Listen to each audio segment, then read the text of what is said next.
Señoras y señores, muy buenas noches, bienvenidos todos a la hora 22. Vamos a dedicar el programa completo para tratar temas sobre economía. José Lois Malcún, de agrado, les recibo nueva vez.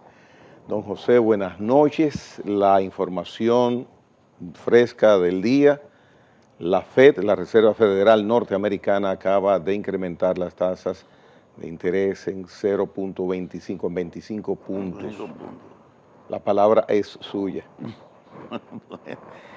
Bueno, no es una buena noticia para los mercados, tampoco para la economía norteamericana, que va obviamente a ser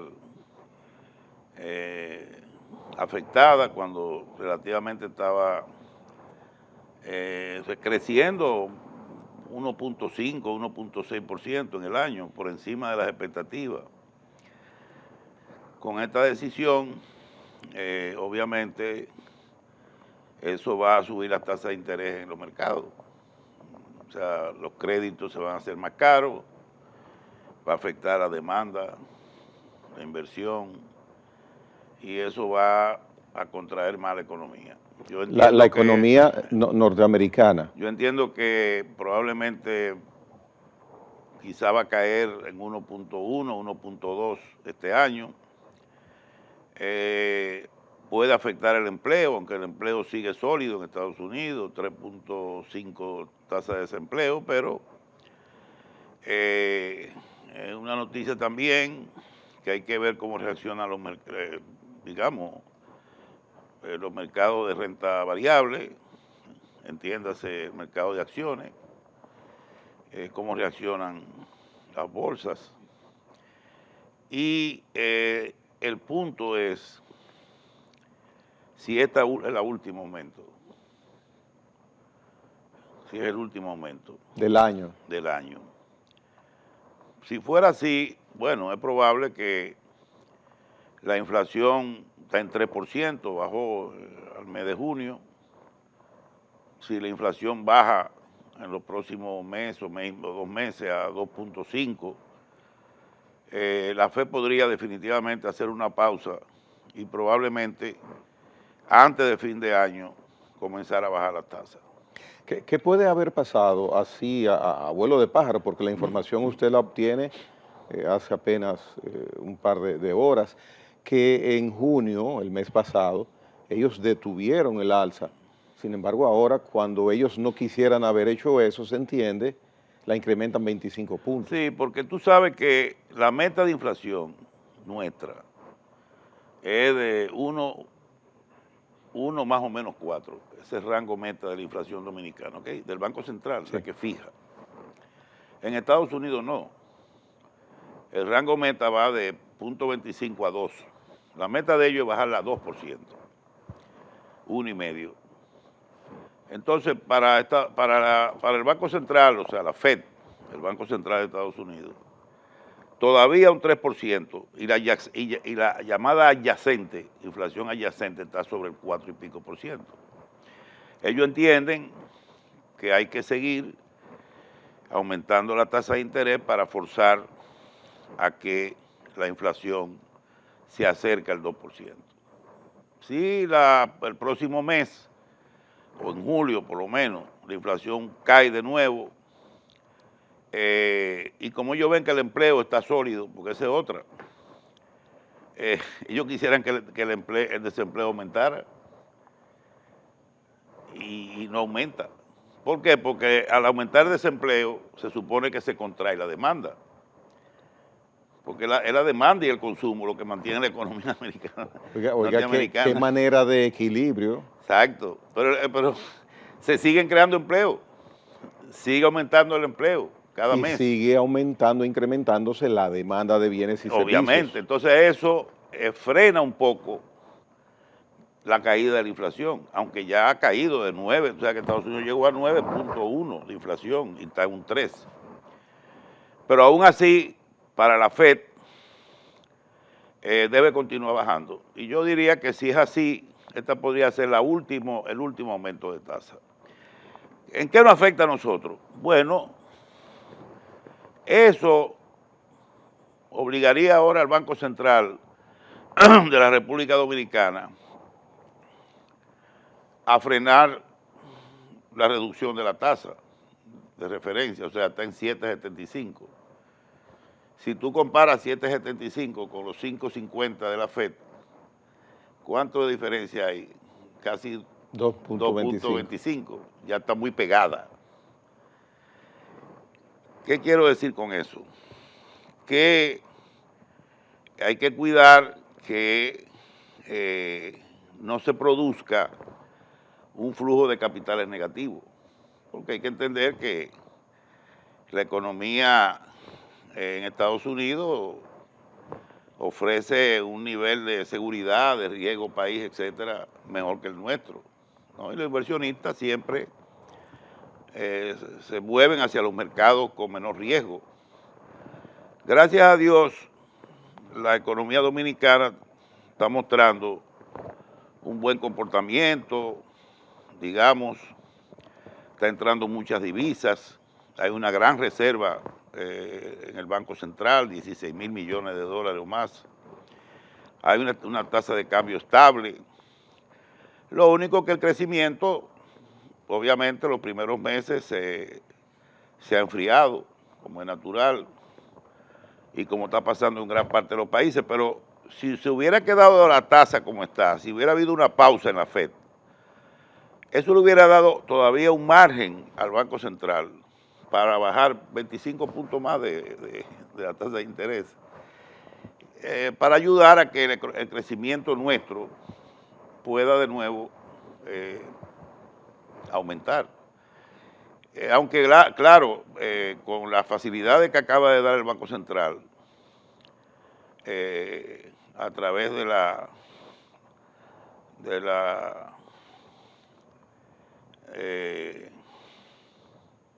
los 88.000, 94.000 millones. 94.000 más 20.000 de las la liquidez que tienen los bancos en el Banco Central, escúcheme, eso obviamente a una tasa que se está prestando al 9% y se le prestó a los bancos a un 3%, eso va a mejorar el crédito y mucha gente ya se han colocado casi 56.000 millones de ese dinero, del encaje legal, esa era la palabra que quería decir, del encaje legal. Y de liquidez rápida, que también es otra ventanilla que el banco tiene para inyectarle dinero a los bancos, que no necesariamente del encaje legal. En combinación de los dos, se dieron facilidades de financiamiento a la banca por más de casi 120.000 millones. Hasta ahora, y apenas un mes después de eso, se han colocado 56.000 millones.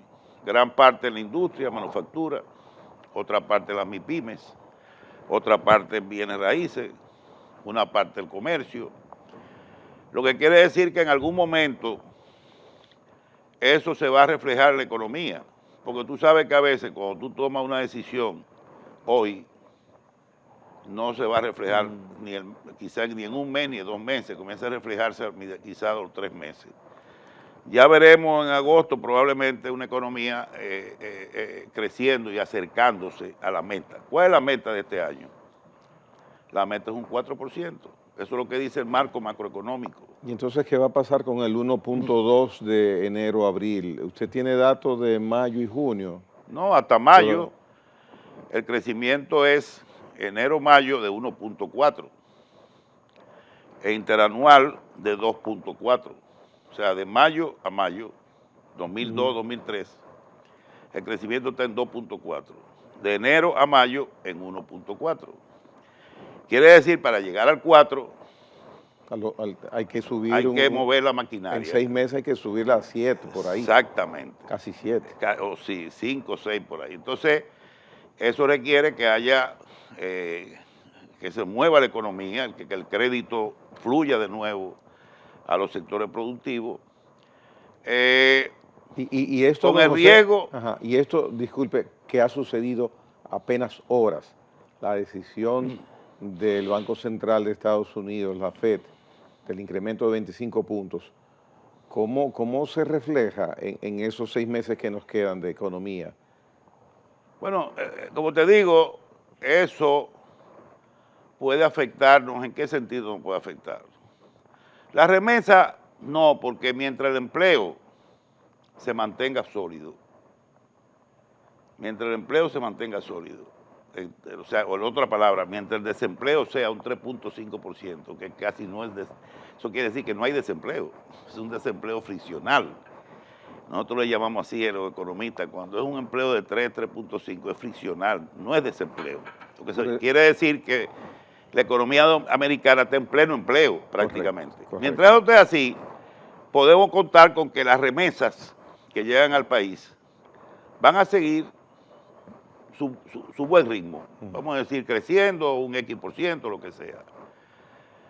El turismo depende, porque obviamente al encarecerse el crédito, ya la gente podría verse más compelida a tomarse vacaciones, y el turismo viene principalmente de Estados Unidos. Ahora mismo está llegando casi el 60%, 50 y pico por ciento de Estados Unidos. Hay que ver cómo eso se podría reflejar en la llegada de turistas de ese país. En fin, y también vigilar el flujo de capitales, con mucho cuidado, ¿no? Las exportaciones, que también son mayormente de Estados Unidos, bueno, si aumenta la tasa de interés, aumenta los créditos, el precio del dinero en la economía americana, los préstamos son más altos, también eso puede afectar las exportaciones. En fin, es muy difícil porque todo se afecta, a veces para bien o para mal, porque también aumentar la tasa implica que la inflación va a forzar más a bajar la inflación, lo cual es positivo, porque al bajar más los precios la gente mejora su poder adquisitivo, porque también hay otro problema con el salario. Ahora mismo hay una presión por aumento de salario muy grande, tanto en Europa, en Estados Unidos, en casi todos los países. Porque la inflación entre 2021 y 2022 ha sido tan alta que los ajustes de salario no han llegado a alcanzar el nivel de precio que se ha manifestado en estos 2 años. No ha habido indexación. La gente ha perdido su poder adquisitivo. Eso tiene efecto en el nivel de pobreza, y eso es un problema, porque eso presiona, genera muchas huelgas. Fíjate que Inglaterra cada rato están paralizando trenes, están paralizando hospitales, están igualmente en España igualmente, y es una presión grande que se está ejerciendo sobre los gobiernos y sobre las empresas para aumentar los salarios. Entonces, obviamente las empresas que están ahora pagando tasas de interés más altas que la que pagaban hace 2 años, 3 años, tienen el dilema, ¿no? Bueno, estoy pagando, me está costando más caro el dinero que yo necesito, y aparte tengo que aumentar el salario, tengo que aumentar los beneficios sociales que ese salario trae consigo. Eso eleva los costos. ¿Y qué genera? Inflación. O sea, que es un círculo vicioso. O sea, aumentar salario aumenta demanda. Aumentar demanda presiona los precios, y los precios pueden volver a subir. Ese es el miedo que hay entre los... Entonces, ¿qué otras cosas giran alrededor de todo eso? Hay un bloqueo a la exportación de grano de Ucrania. Bueno, aquí no llega grano de Ucrania, pero va a afectar las exportaciones a África. Entonces, ¿qué va a hacer? ¿Qué va a hacer África? Buscar grano en otro sitio. Y entonces, ¿qué va a hacer Argentina? Sí, que es un gran productor de grano, o Brasil. Bueno, si hay una demanda de grano mucho mayor ahora, porque África, que recibía grano de Ucrania, ahora va a pedir grano en el mercado internacional, van a subir los granos. Va a subir la soya, va a subir el trigo, van a subir los aceites comestibles, probablemente los fertilizantes van a subir. Entonces, todo eso, ese bloqueo va a generar también un problema. Se acerca el invierno. El invierno en Europa comienza en noviembre, diciembre. Estamos hablando de 3 o 4 meses. ¿Qué va a pasar con la reserva de gas y petróleo? ¿Cómo va a impactar eso el precio? Fíjate que el precio llegó a 69, 68 dólares el barril, ahora está en 78, casi 10 dólares aumentado. Entonces hay mucha incertidumbre en los mercados. Eso es que usted se refería en uno de sus artículos recientemente cuando hablaba de nubes negras en el entorno internacional, ¿eso es parte? Parte de todo eso, porque hasta China tiene problemas. China tiene un problema en el mercado inmobiliario muy grande. Ha acumulado una inmensa deuda que ni el gobierno chino puede enfrentarla. Y eso ha frenado su economía. China está importando, y gracias a Dios, 30% menos del petróleo que supuestamente necesitaba este año. ¿Y por qué? Porque la economía se ha frenado en China también. Está creciendo a un 5, 4,5%, pero no como se pensaba, de un 7, un 6,5%. Eso no está sucediendo en China. Y así, como te digo, suceden muchas cosas. El otro problema también es las deudas. Los países se han endeudado demasiado. Y eso está creando incertidumbre, mucha incertidumbre, porque no pueden aplicar reformas fiscales ante la situación que hay. Ahora mismo tú en cualquier país de América Latina hablas de reforma fiscal o en Europa, te tambalea la gobernabilidad.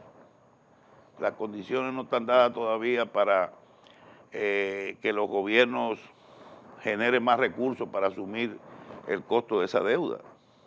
Y la deuda ha crecido demasiado. Hay países que ya se han disparado sobre 100% del PIB, 120, 130, Estados Unidos es uno de ellos. Y eso genera también déficits más altos. Y en algún lado la economía explota, es como una vejiga, tú la inflas, pero en un sitio explota. Yo no sé, en este caso por eso hay tantas, ¿cómo te digo?, tantas advertencias apocalípticas que tú oyes en todos los medios, redes sociales principalmente, de que va a venir una recesión, van a venir nuevas crisis bancarias. Tú ves este aumento de tasa en Estados Unidos, que ha sido el detonante de que algunos bancos regionales se declararan en quiebra, que eso también tuvo un costo, el salvamento de esos bancos, de esos depositantes, tuvo un costo significativo para el sistema. Todo eso puede, como te digo, volver a aparecer con actos de crisis financiera. Sobre todo por los poseedores de bonos. Claro, porque mucha gente ahora mismo, recuerda que el mercado, o las bolsas como se dice, los inversores están invirtiendo en bolsa, pero en corto, como le dicen.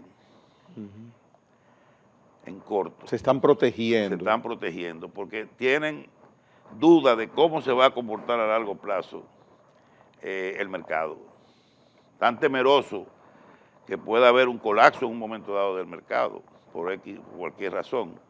Yo no soy muy en eso, no le doy mucho crédito a todos esos economistas que hablan del apocalipsis, de crisis. Yo no, en eso no, porque yo he estado dándole seguimiento a todo. Y el 80% de las predicciones no se dan. Si yo te enseño programas del 2021 o después de la guerra de Ucrania, algunos economistas comenzaron a decir que el petróleo iba a cerrar en $200 en el 2022.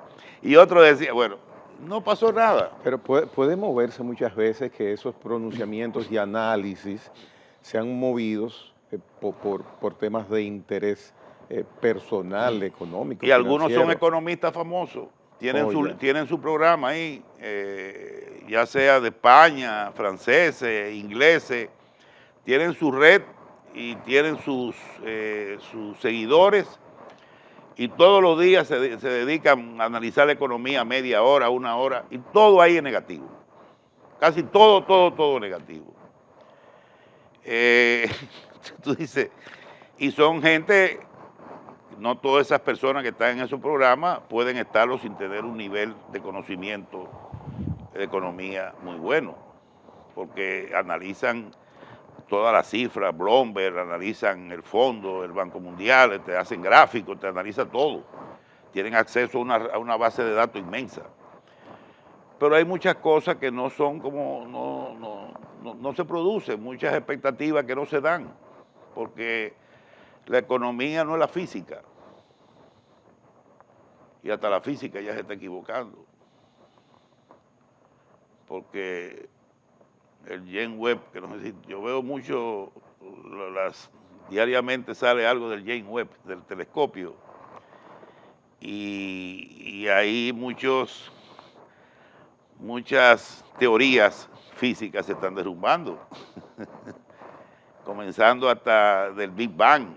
Bueno, sí. ¿Cuándo fue el Big Bang? Hace 13.300 años. Bueno, pero hay galaxias que tienen 13.000 años. ¿Cómo es posible que una galaxia se forme 200 años después del Big Bang? No es posible. Entonces tienen que revisar toda esa teoría que tienen los físicos. Imagínate tú la economía que está bregando con el comportamiento humano. Que cambia a cada momento. Es muy difícil. Y esto que está sucediendo ahora, de lo que usted ha tomado el tiempo desde el inicio del programa hasta este punto, es originado directamente y relacionado a la pandemia que vino del COVID-19, o antes de esa situación se avisoraba algún comportamiento de lo que estamos viendo hoy. Mira, recuérdate que la crisis del 2008-2009 generó una deuda estratosférica, ¿no? La deuda se disparó casi un 20-30% del PIB en casi todos los países que fueron afectados por el efecto sistémico de la crisis financiera del 2008-2009. Eso fue así, tuve la curva y fue una cosa impresionante como aumenta la deuda de los gobiernos, porque salvaron millones y millones de depositantes y se invirtió todo el dinero del mundo para evitar un colapso mayor. El colapso lo hubo finalmente, pero se evitó, ¿qué te digo?, un derramamiento de sangre, para decírtelo de otra palabra. ¿Qué resulta? Bueno, después la economía se vuelve y se estabiliza. En los años siguientes, el petróleo cae de precio. Tuvieron buenos precios en los años 2012, 2013, 2015. Y bueno, en el 2020 viene la pandemia y hay otro rebote de la deuda, que se vuelve y se dispara. O sea, fueron dos acontecimientos en 11 años, entre 2008, 2009 y 2020, que genera un disparo de la deuda pública casi 2 veces o 3 veces mayor que antes del 2008. O sea, más que se duplica. ¿Qué pasa? Eso obviamente genera en las economías más costos. Nosotros, por ejemplo, estamos gastando 23% de los ingresos tributarios en pagar intereses de la deuda. Es un peso. Y otros países igual, o sea, hay países, y eso que nuestra deuda con relación al PIB. Hay dos tipos de medidas. Una, la deuda del sector público, no financiero, que está en un 44%, 44.7%, que es una deuda, una relación con el PIB muy, muy baja relativamente, cuando la comparamos con la mayoría de los países del mundo. Pero tenemos otra deuda, que es la del Banco Central. Si sumamos las dos, eso llega casi al 60%. Entonces, ya cuando tú hablas del 60% del PIB, ya tú tienes que tener más cuidado en cuanto al manejo de la deuda. O sea, la idea es que haya un techo donde evitemos endeudarnos más de ese techo. Pero tiene que venir acompañado con una reforma fiscal. Y dentro de esa reforma, tú fijes el techo de la deuda también. De manera que es una combinación de cosas, pero aún así, nuestra deuda con relación al PIB está debajo del promedio de América Latina. Pues tú coges Argentina, Tú coges todos esos países del Cono Sur, eso, son deudas ahí. El mismo Estados Unidos, Europa, casi toda la deuda en Europa está en 85, 90, 100, 120, 180. Grecia. O sea, todas están sobre nosotros.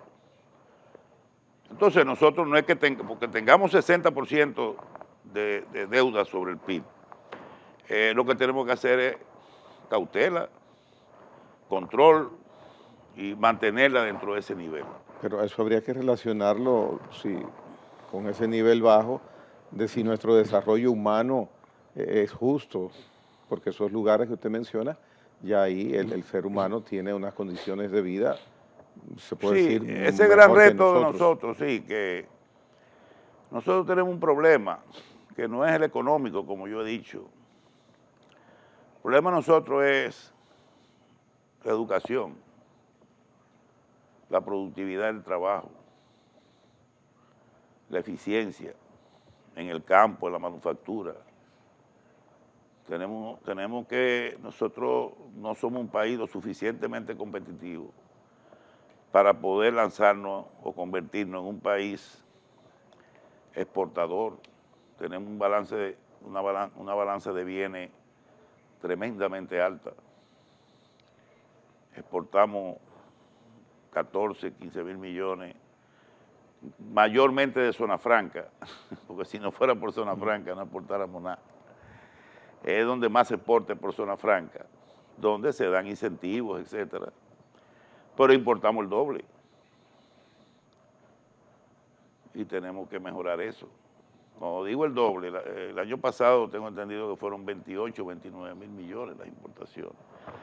Obviamente el precio del petróleo influye mucho en ese nivel. El año pasado subió todo, subió el trigo, subió el café, los aceites, subió el maíz, subió todo.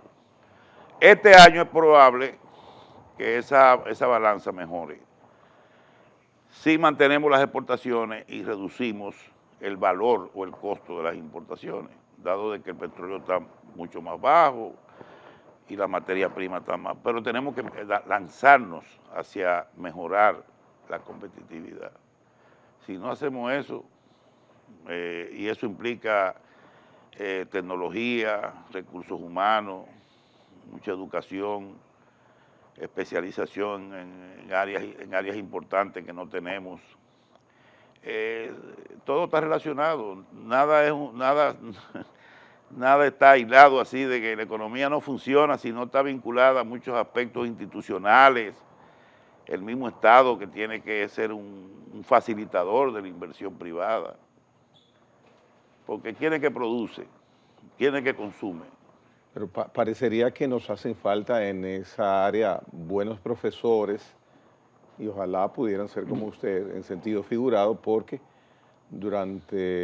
pasan los gobiernos y gobiernos, se hacen solamente los anuncios, los esbozos, las promesas, los cálculos. Sin embargo, llega un gobierno y cuando rinde cuentas a los 4 años, el que llega nuevo le pasa cuenta y dice, mira, te quedaste igual que hace 4 años atrás. Entonces, es una rueda repetitiva. Lamentablemente, eso que usted indica, no hay avances significativos. Subsistimos, podría decirse. Sí, porque nosotros estamos muy acostumbrados a medir todo por el PIB. Si el PIB mejora, ya todo está perfecto. Si la tasa de cambio está estable, todo está perfecto, está bien. Vamos a seguir adelante. Y si se controlan los déficits, bueno, más o menos. Pero sin embargo, la parte importante que usted menciona, la educación. La institucionalidad, las reformas. Aquí hay reformas importantes que están, bueno, por lo menos el presidente Abinader, yo le reconozco, que el año pasado puso en la mesa de diálogo en la Comisión de Desarrollo Económico y Social, puso 13 o 14 reformas en esa mesa y le dijo, miren, aquí están estas reformas. Pero las mesas se han quedado sin plato, sin mantel, solamente las mesas. Algunas de las reformas tengo entendido que han llegado al Congreso, pero tú sabes, bueno, algunas llegaron al Congreso y están ahí, quién sabe. Otras todavía están en discusión, como tú dices, como que se enfrió un poco esa primera etapa muy Vamos a ver, estaba muy animado todo el mundo, Sí, pero son reformas difíciles, porque bien. algunas de ellas, como tú sabes, que el código laboral, que la reforma del Estado, que la reforma de la justicia, que la reforma del sector, la parte electoral, temas que a veces son difíciles de consensuar en El una tema mesa de la de diálogo. seguridad social. La seguridad social, la seguridad ciudadana, la reforma Bien. policial. Don José, me van a parar de la silla si no hacemos la Sí. pausa. Con don José Lois Malcún en unos instantes retornamos.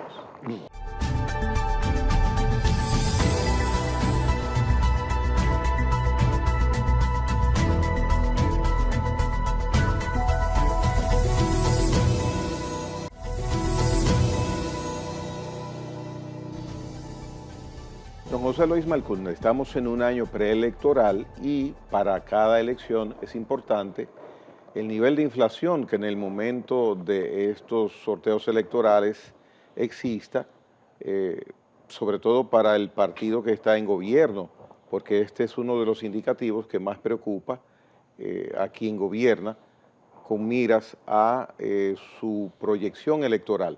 Esta semana en un programa televisivo el presidente de la República dice que se ha logrado y que se controló la inflación en la República Dominicana. Me gustaría escucharle hablar a usted sobre este aspecto. Bueno, tal como Biden se puso contentísimo y lo declaró en la prensa cuando la inflación, cuando anunciaron en Estados Unidos que la inflación había bajado un 3%, él usó eso, obviamente está también en un proceso electoral, de campaña. Está en eso también. Y eso es una noticia favorable. Lo mismo el presidente Abinader, que dijo, bueno, sí, ha bajado la inflación, alcanzamos el rango meta del 4%, pero es importante ver lo siguiente, al margen de lo político, ¿no? Los precios no es que están bajando, los precios siguen aumentando. Entonces, la inflación... Lo que está bajando es el ritmo de los aumentos de precios. Antes estaban subiendo a un 9, un 8%, ahora han bajado a un 4%.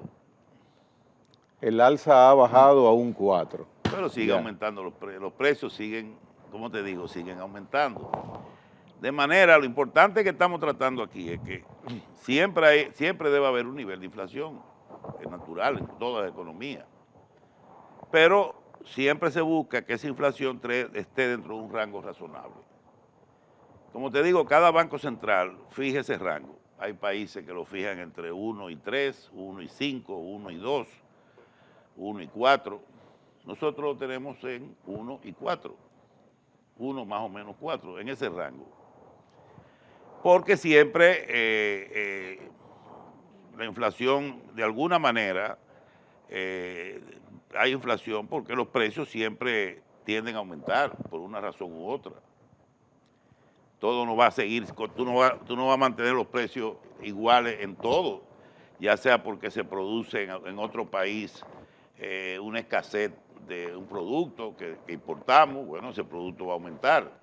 Aquí puede haber una sequía que aumente el precio, que aumente el precio de los vegetales, de los plátanos, un ventarrón, un ciclón, que arrase con un platanal y con varios platanales y tengamos que importar plátano de Ecuador y los precios son más altos. Bueno, la economía es muy dinámica.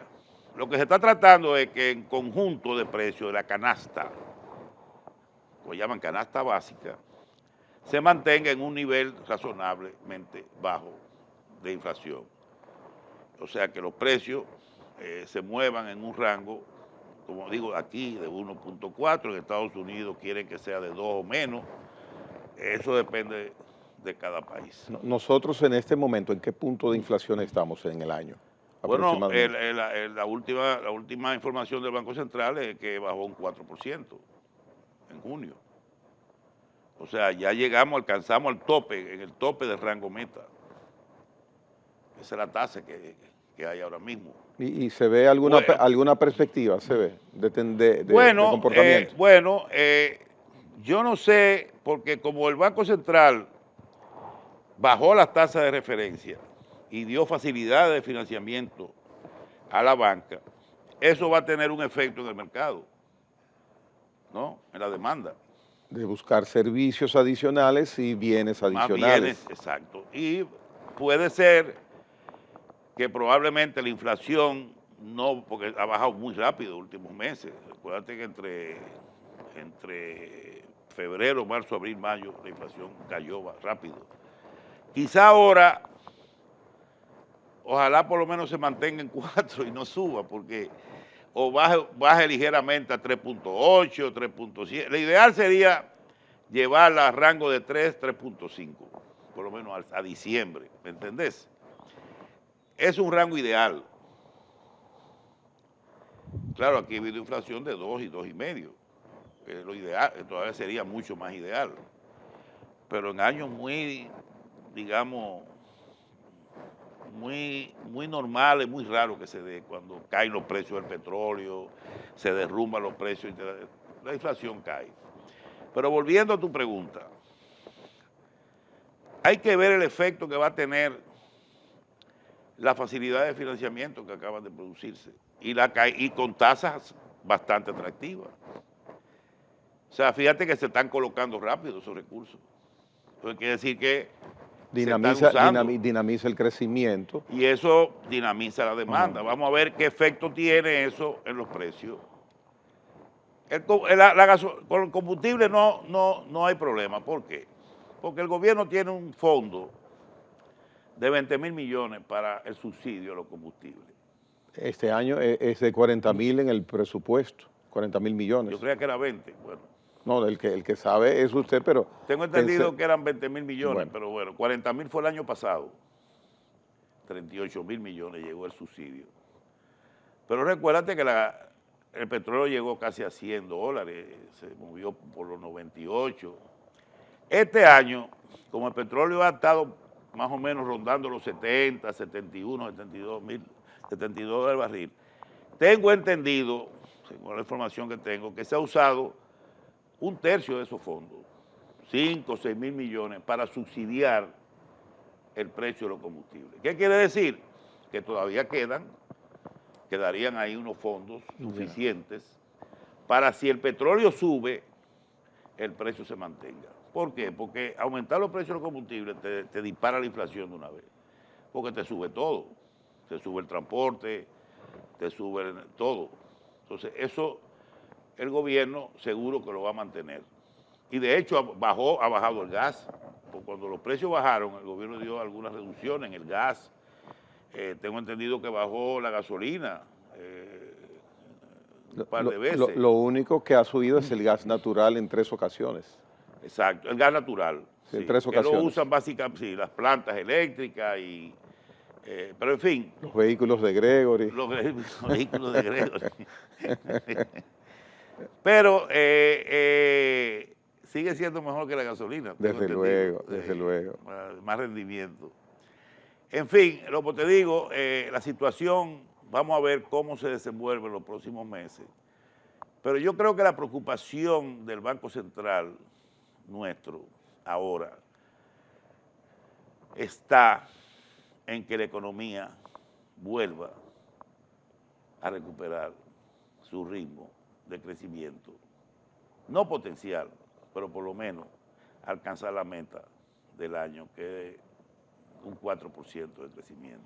Déjeme ahora... Eso es lo que yo creo que está en la mente de las autoridades monetarias, buscar que la economía alcance su meta de crecimiento.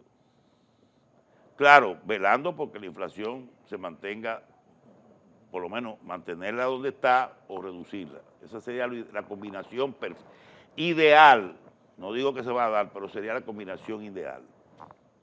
No hay a la vista algún ingrediente que pueda ayudar al gobierno, porque, por ejemplo, estoy mirando que una dispensa a las personas y empresas que tienen compromisos fiscales pendientes, valga la redundancia, hasta 2016, les van, o 2015, les van a quitar todo lo que es mora y Sí, después sí. de ahí, o sea, va a haber una facilidad, una especie de crédito fiscal. Sí. ¿Eso puede significar algún ingrediente Sí, para...? siempre eso genera ingresos al gobierno.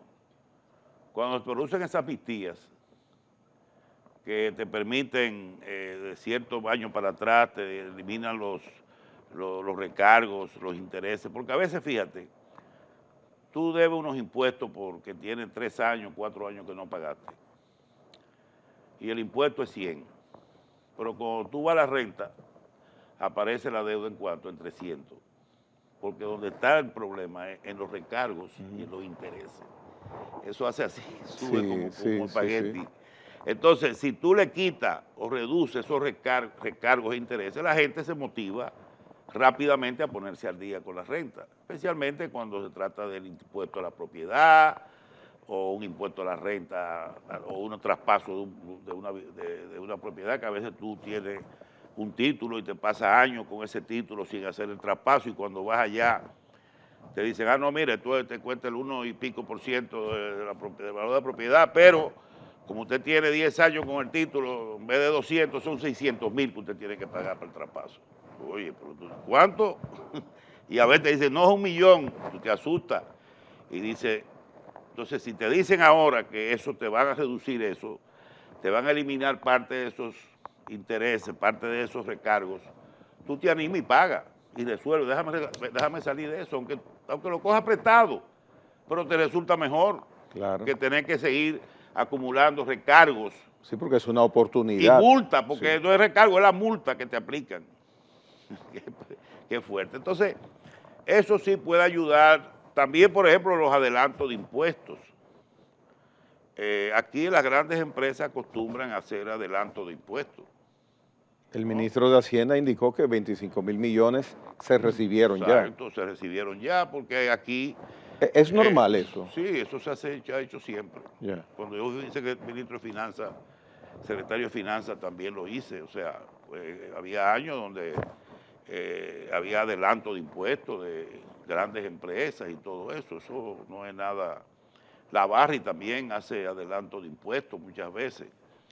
De manera que eso es eso no tiene... Pero se hace porque a veces, como tú sabes, el gobierno primero quiere mantener el déficit en un 3%. Eso es muy importante. Recuérdate que no solamente la deuda, es el déficit. El déficit fiscal este año está en un 3%. El año pasado estaba en un 3%, pero cerramos en 3.5%. No es mucho, pero ¿por qué? Porque ahí está la clave para que el nivel de riesgo país mejore. Y mientras el país mejore su nivel de riesgo, nos cuesta menos dinero colocar bonos soberanos en los mercados internacionales. No sé si tú me entiendes. Claro.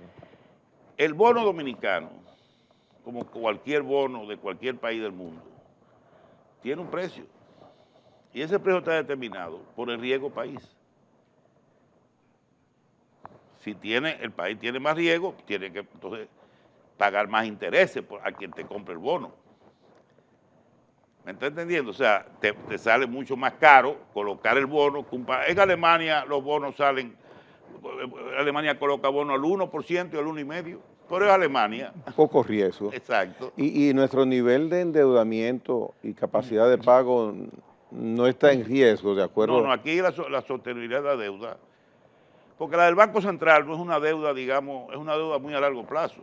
La deuda del sector público es la deuda que tú tienes que ir monitoreando bien, porque esa deuda cada año tiene vencimientos, ¿ok?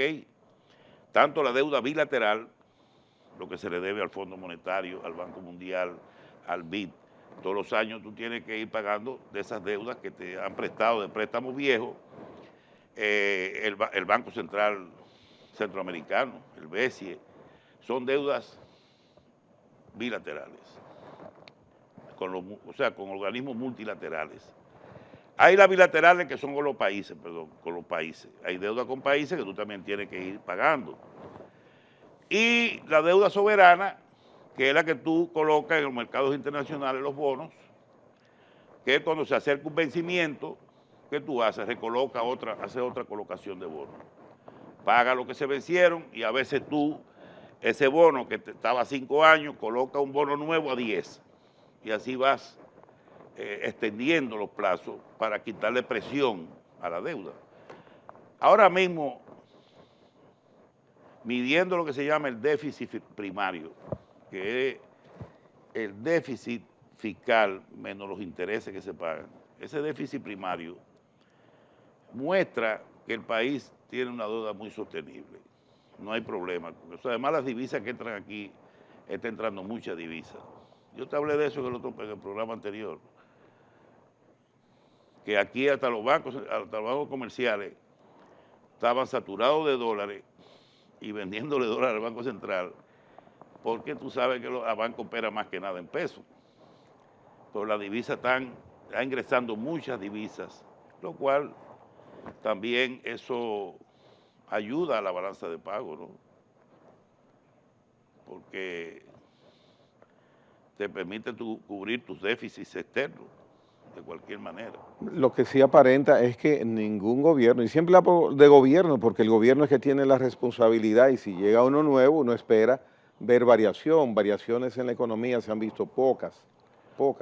Entonces, ningún gobierno, no habrá algún gobierno que definitivamente diga, bueno, sí, yo me voy a encargar de ir desmontando la deuda en crecimiento del Banco Central, va para 1 billón de pesos. Sí, eso requiere una ley de recapitalización. Pero ya hay establecido un mecanismo y nunca, o sea, es como si no existiera. Eso requiere porque hubo una ley hace muchos años que fijó el tope en 320.000 millones, pero ya eso es historia. Tienen que volver otra vez. Ahí eso lo ha mencionado el Fondo Monetario. Ahora mira, hay que reconocer que en el 2020 la deuda pública sin el Banco Central llegó a 56.5%. Hoy usted indica que me dice y que está en hoy, 47. 3 años después, ha bajado a 44.7%. 44. O sea, eso vamos a decir, el que no reconoce eso, oye, yo no te estoy hablando simplemente cifras frías y crudas. Estamos hablando de más de un 11% del PIB, bajó la deuda en estos 3 años. Pero entonces, del sector público no financiero. Entonces, cuando el Estado se echa al hombro la del Banco Central, sube a un 60. Sí, pero antes estaba en un 70. Porque cuando estaba en 56, la del Banco Central, tú tenías que sumársela. ¿Y a cuánto llegaba? A 70, porque es lo mismo. Yo te estoy hablando de la deuda del sector público no financiero, sacando el Banco Central. Claro, se entiende. Bueno, y es loable. Claro.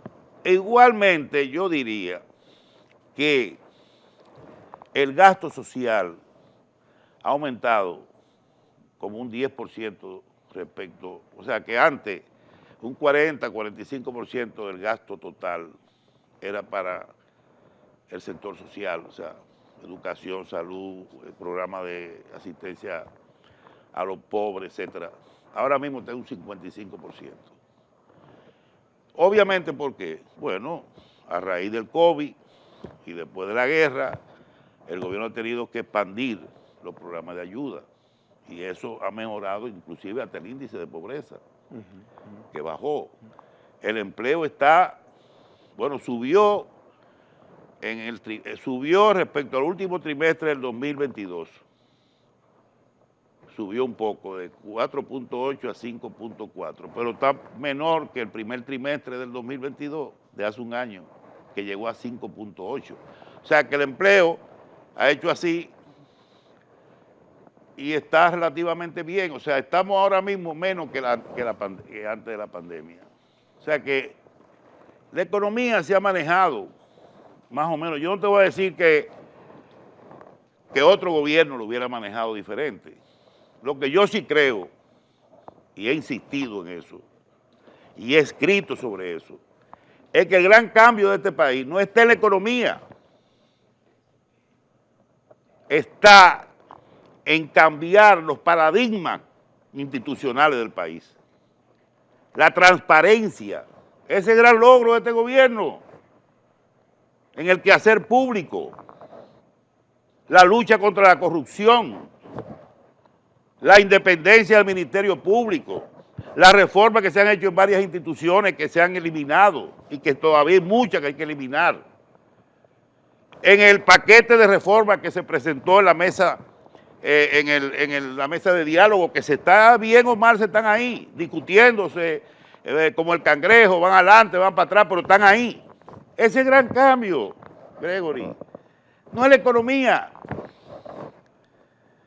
Ahí es que yo creo que está la transformación que este país necesita de hace muchos años, décadas, y sin eso no vamos a ningún sitio, sin esos cambios.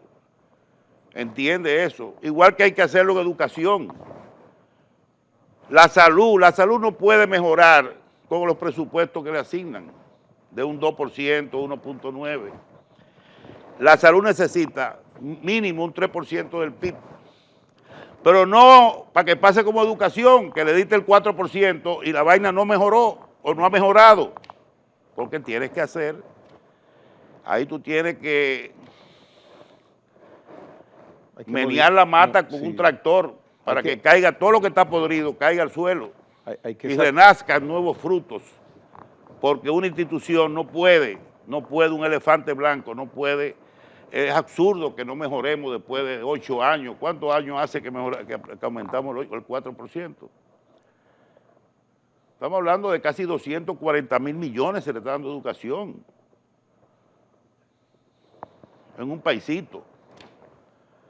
Que tenemos que subirla a 5, sí, y quizás 6, pero por lo menos demostremos que con el 4% hay resultados. Porque si tú no me das resultados en 8 años,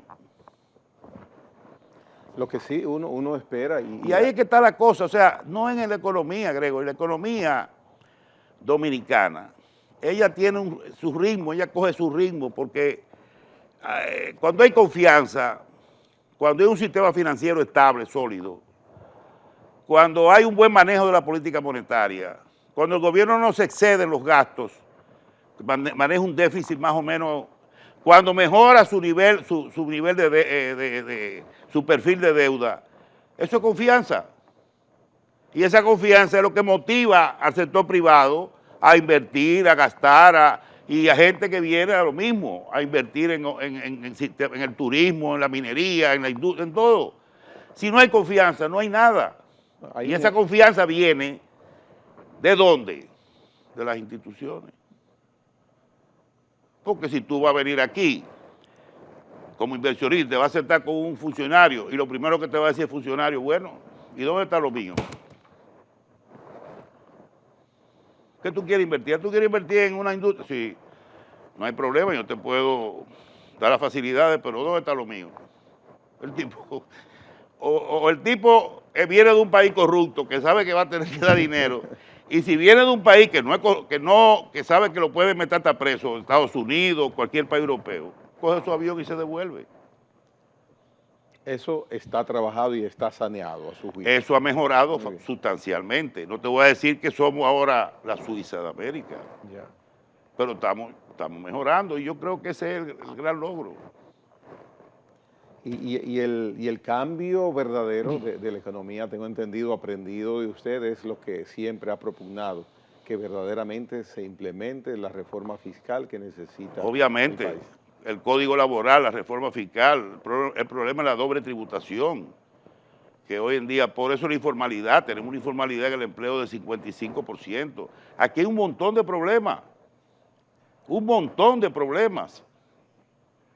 Hay que hacer una reforma en la justicia, hay que hacer reforma constitucional para garantizar que el Ministerio Público ya sea una cuestión constitucional y que ni nadie en el futuro eche para atrás esa decisión. Esa decisión la mañana la puede echar para atrás cualquier presidente en el futuro y todo se va al carajo. Entonces no podemos, tenemos que darle carácter legal, de ley, a todos esos cambios que estamos tratando, o se está tratando de hacer. Bien, don José Lois Malcún, veamos en estos próximos días qué efectos surte la decisión tomada en el día de hoy por la FED, que ya usted bastante lo explicó y lo habló. Bueno, dimos la primicia aquí, 5 minutos después del anuncio, ya estábamos viéndolo. De una vez. Le daremos seguimiento a ese tema. Gracias a don José Lois Malcún, que nueva vez nos acompaña de manera muy agradable. Mañana les espero.